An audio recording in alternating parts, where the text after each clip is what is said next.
ஒவ்வொருவராலும் வாழ்வோடு ஒட்டிய கால கணிப்பீட்டின்படி வாழ வேண்டிய வழிகளை ஆண்டுதோறும் வகைப்படுத்தி வழியமைத்துக் கொள்ள அடியெடுத்து வைக்கும் வருடத்தின் முதல் நாளாக சித்திரை புத்தாண்டு அமைகிறது. காலத்தை கணித்துக் கொண்டு தம் செயலை நேரத்தில் ஆழ்த்துவது வாழ்வின் வெற்றிக்கு வழி செய்யும். காலத்தை கணிப்பிடும் விடயம் பண்டு தொட்டு வரும் பண்பட்ட பெருமையை வெளிப்படுத்தும். புதுவருட பிறப்பில் தொக்கி நிற்கும் சிறப்புகளை நினைவில் நிறுத்தி பெருமை அடைவோம். இயற்கையின் இயக்கம் சூரியனை அடிப்படையாக கொண்டது என்பது ஏற்றுக்கொள்ளப்பட்ட ஒன்றாகும்.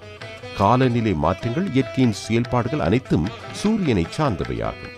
இந்துக்களின் கால கணிப்பீட்டின்படி சித்திரை புத்தாண்டு தினமே புதுவருட பிறப்பாக ஆண்டின் முதல் மாதமாக அமைகிறது. புதுவருட பிறப்பில் மீன ராசியிலிருந்து மேஷ ராசிக்கு சூரியன் பெயர்ச்சி அடைகிறது. அவ்வாறு பெயர்ச்சி அடையும் நாளையே நாம் தமிழ் புதுவருட தினமாக வருடத்தின் முதல் நாளாக கொள்கின்றோம். மலர்ந்துள்ள புதுவருடத்தில் வாழ்வில் வளங்கள் பெருக வேண்டும், உலகில் நிம்மதி நிலைக்க வேண்டும், அமைதி நிலவி நோய் நொடிகளற்ற வாழ்வு மலர்ந்து நிலை பெற வேண்டுமென்ற எதிர்பார்ப்புடன் மக்கள் புத்தாண்டை கொண்டாடுகின்றனர்.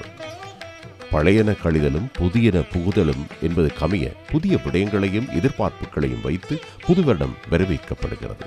அனைத்து இந்து மக்களும் தங்கள் வீடுகளில் நிறைகுடம் வைப்பதும் பாரம்பரிய வழக்கமாகும். விஷு புண்ணிய காலத்தில் தலைக்கு மருத்து நீர் வைத்து ஸ்நானம் செய்து பின் பஞ்சாங்கங்களில் சொல்லப்பட்டிருக்கும் நிறத்திலான ஆடைகளை அணிந்து ஆலயங்களுக்கு சென்று இறை வழிபாடுகள் செய்வதும், தாய் தந்தையர், குரு, பெரியார் முதலானவர்களை வணங்கி ஆசீர்வாதம் பெறுவதும், தான தர்மங்களை செய்வதும், சுப நேரத்தில் கைவிசேடம் பரிமாறிக்கொள்வதும், சுப நேரத்தை பார்த்து புது கர்மங்களை தொடங்குவதும் புதுவருட பிறப்பின் சிறப்பம்சங்களாகும்.